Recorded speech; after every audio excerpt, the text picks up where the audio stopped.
Guys welcome back to our channel simplified study official. तो guys आज की video में हम पढ़ने वाले हैं बैंकिंग एंड इंश्योरेंस की बुक से चैप्टर इंश्योरेंस एंड आईआरडीए। तो ये चैप्टर काफ़ी ज़्यादा इंपॉर्टेंट है और एग्ज़ाम में लगभग हर साल आईआरडीए का जो क्वेश्चन है ये आता ही आता है। तो आज की वीडियो में मैं इसे अच्छी तरीके से सीखेंगे एंड ये क्वेश्चन इंपॉर्टेंट है, तो वीडियो को बिल्कुल स्किप मत करना। और गाइस बैंकिंग एंड इंश्योरेंस की फुल प्लेलिस्ट का लिंक आपको डिस्क्रिप्शन में मिल जाएगा एंड उसमें आपको सारे चैप्टर्स के साथ साथ प्रीवियस ईयर का क्वेश्चन पेपर और हर चैप्टर वाइज इंपॉर्टेंट क्वेश्चंस आपको मिल जाएंगे। So without wasting our time let's start the video.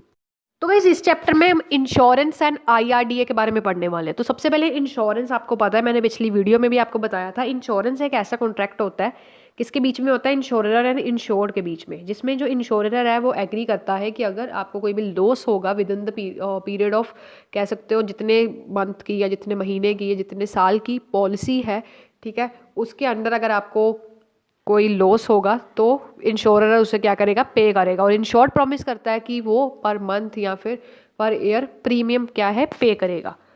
तो गाइस इंश्योरेंस के जो कह सकते हो कि इस फील्ड को, इंश्योरेंस की फील्ड को स्मूथ फ्लो के लिए एक एक्ट आया था जो 1938 में आया था, जिसका नाम है द इंश्योरेंस एक्ट। अब द इंश्योरेंस एक्ट 1938 के अंदर क्या क्या चीज़ें थी, तो इंश्योरेंस एक्ट 1938 काफ़ी ज़्यादा कह सकते हो कॉम्प्रेहेंसिव एंड बैलेंस एक्ट है। बोथ इसमें कौन कौन सी लाइफ इंश्योरेंस कवर होती है, लाइफ इंश्योरेंस भी कवर होती है और नॉन लाइफ बिजनेस भी इंश्योरेंस के इस एक्ट के अंदर 1938 के अंदर क्या है, कवर्ड होते हैं। तो गाइस इस एक्ट का बेसिकली कह सकते हो कि एक ही मोटिव था कि जो इंश्योरेंस बिजनेस है वो अच्छी तरीके से चले, ठीक है, विदाउट एनी फ्रॉड कंसल्टेशन, ठीक है। क्या नेक्स्ट है, कवरेज। तो इंश्योरेंस एक्ट 1938 के अंदर क्या क्या कवरेज थी, तो इस एक्ट, जो ये एक्ट है, किस टाइप के इंश्योरेंस बिजनेस पे क्या था, अप्लाइड होता था, लाइफ इंश्योरेंस पे भी अप्लाइड होता था, फायर इंश्योरेंस पे भी, मरीन पे भी, ठीक है, मतलब हर टाइप्स के जो इंश्योरेंस है ये उस पर क्या था, अप्लाई होता है। नेक्स्ट है साइलेंट फीचर ऑफ एक्ट। क्या क्या फीचर्स थे इस एक्ट के, नंबर 1 है registration of insurance company and दूसरा है ड्यूटीज और obligation of insurance companies after registration. Next है power and function of controller of insurance. Fourth one feature है rules related to agency. Fifth one है rules related to formation and organization of insurance company and sixth one silent feature है tariff advisory committee. तो guys मैंने अभी इस video को start करने से पहले आपको बताया था कि आईआरडीए का इंपॉर्टेंट क्वेश्चन है, तो वही हम पढ़ने वाले हैं। ये क्वेश्चन लॉन्ग के लिए वेरी इंपॉर्टेंट है, that's why I mark here important for long question, ठीक है। 15 मार्क्स के लिए काफ़ी ज़्यादा इंपॉर्टेंट है। अगर आपको लॉन्ग क्वेश्चन जितने भी मार्क्स का आता है वैसे 15 का आता है, तो ये काफ़ी ज़्यादा इंपॉर्टेंट है। तो सबसे पहले देखते हैं इसमें क्या है। ये 1999 का है, IRDA insurance regulatory and development act 1999।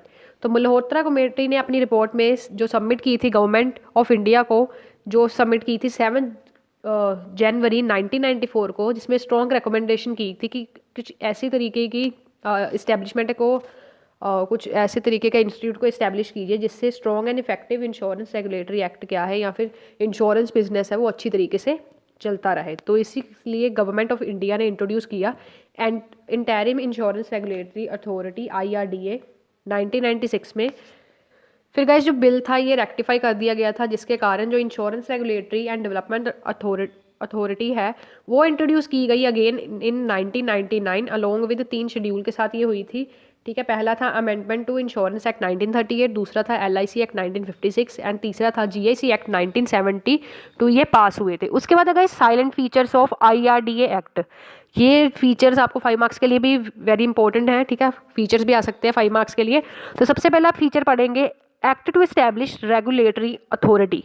तो गाइस जो ये एक्ट था आईआरडीए 1999 का, ये प्रोवाइड कर रहा था अथॉरिटी किसको, जिससे जो इंटरेस्ट है पॉलिसी होल्डर्स का उन्हें अच्छी तरीके से, जैसे सेबी है, सेबी इन्वेस्टर्स का इंटरेस्ट है उसे प्रोटेक्ट करता है, इस तरीके से आईआरडीए जो इंश्योरेंस पॉलिसी होल्डर्स है उसका इंटरेस्ट प्रोटेक्ट करता है और ये देखता है कि इंश्योरेंस बिजनेस अच्छी तरीके से रेगुलेट हो, प्रमोट हो, जिससे ऑर्डरली ग्रोथ, कह सकते हो ऑर्डरली जो ग्रोथ है इंश्योरेंस इंडस्ट्रीज़ की वो होती रहे, ठीक है। नेक्स्ट है गाइस कंपोजिशन ऑफ अथॉरिटी। अब इसकी अथॉरिटी में कितने मेंबर्स होते हैं वो देखते हैं। सेक्शन 4 के अंदर, इस सेक्ट के अंदर जो अथॉरिटी है उसमें ये पर्सन इंक्लूड होते हैं, एक chairman, not more than 5 whole time member and not more than 4 part time members. Next है इंश्योरेंस एडवाइजरी कमेटी। सेक्शन 25 के अंदर ये एक्ट प्रोवाइड करता है इंश्योरेंस एडवाइजरी कमेटी, जिसमें 25 से ज़्यादा मेंबर नहीं होंगे, ठीक है। एंड इसमें जो मेंबर्स है वो रिप्रेजेंट करेंगे interest of commerce, industry, transport, agriculture, consumer form, surveyor, intermediary, ये सारी चीज़ें इसमें आ जाती हैं। नेक्स्ट है ending the monopoly of LIC। Section 30, 31, 32 IRD act के जब अमेंडमेंट हुए थे किसकी प्रोविजन के साथ, इंश्योरेंस एक्ट 1938 के साथ, LIC एक्ट 1956 के साथ एंड जनरल इंश्योरेंस बिजनेस 1972 के साथ, ठीक है। तो इसके साथ जो एक्सक्लूसिव प्रिविलेज थी, जो सिर्फ कह सकते हो LIC एंड GIC को मिलती थी, वो खत्म हो गई थी, ठीक है।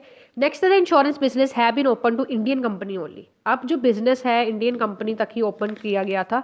द इंडियन कंपनी जो थी वो उसे डिफाइन किया गया था सेक्शन 2 इंश्योरेंस एक्ट 1938 के अंदर। जो इंश्योरेंस इंडियन की इंश्योरेंस कंपनी, उसे जैसे मैंने आपको बताया सेक्शन 2 के अंडर इसे डिफाइन किया गया था। जो company formed and registered under company act 1956 उसे इंडियन कंपनी कहा गया है और वो इंडियन इंश्योरेंस कंपनी के अंडर आएगी। एंड गाइस उस कंपनी के जो एग्रीगेट होल्डिंग जो है इक्विटी शेयर्स है फॉरेन कंपनी के या फिर इटसेल्फ है, वो सब्सिडरी कंपनी के 26% से ज़्यादा नहीं होने चाहिए। गाइस उस कंपनी का जो सोल पर्पस है वो क्या होना चाहिए, लाइफ इंश्योरेंस या फिर जनरल इंश्योरेंस बिजनेस होना चाहिए। नेक्स्ट है guys registration. Section 3 insurance act 1938 के अंदर, जिसे IRDA के साथ पढ़ा जाता है। तो गाइस रजिस्ट्रेशन के लिए सर्टिफिकेट कॉपी चाहिए memorandum and articles of association की, साथ ही साथ name, address, occupation of director, principal officer, statement of classes of insurance business, साथ ही साथ स्टेटमेंट जिसमें सोर्सेज है जो कंट्रीब्यूट हो रहे हैं शेयर कैपिटल के लिए, ये सारी चीज़ें में इसमें आ जाएंगी। नेक्स्ट है गाइस रीन्यूएबल ऑफ रजिस्ट्रेशन। अब जो इंश्योरर है वो उसे एक सर्टिफिकेट मिलेगा जब वो एप्लीकेशन को फॉर्म भरेगा IRDA R5 के अंदर, जिसमें क्या होगा, रीन्यूअल होगा सर्टिफिकेट बिफोर 31 दिसंबर। हर साल 31 दिसंबर तक या उससे पहले उसे क्या है, रीन्यूअल करानी पड़ेगी अपनी रजिस्ट्रेशन। और अगर वो नहीं करवा पाता तो 50,000 उससे क्या होगा, मतलब गाइस उसे पेमेंट देनी पड़ेगी फीस की 50,000 या फिर 1/5% ऑफ उसे टोटल जितना उसका ग्रोस प्रीमियम बनता है उतना देना पड़ेगा। नेक्स्ट है गाइस कैपिटल एडुकेसी रिक्वायरमेंट। हर कोई भी इंश्योरेंस कंपनी जब जो बिजनेस कर रही है लाइफ इंश्योरेंस का, जनरल इंश्योरेंस का और री इंश्योरेंस का, वो तब तक रजिस्ट्रेशन नहीं करा सकती जब तक उसकी जो पेड अप इक्विटी कैपिटल है वो 100 करोड़ से कह सकते हो, या 100 करोड़ है या उससे ज़्यादा है, या फिर जो जनरल इंश्योरेंस बिजनेस कर रहा है उसकी 200 करोड़ से ज़्यादा या 200 करोड़ होनी चाहिए। नेक्स्ट है डिपॉजिट। सेक्शन 7 जो एक्ट का प्रोवाइड करता है कि इंश्योरेंस कंपनी इंश्योरेंस बिजनेस के लिए इंडिया में डिपॉजिट करवाएगी, अपने डिपॉजिट किसके साथ रखेगी, RBI के साथ, चाहे वो कैश के लिए हो या अप्रूव्ड सिक्योरिटी के साथ हो।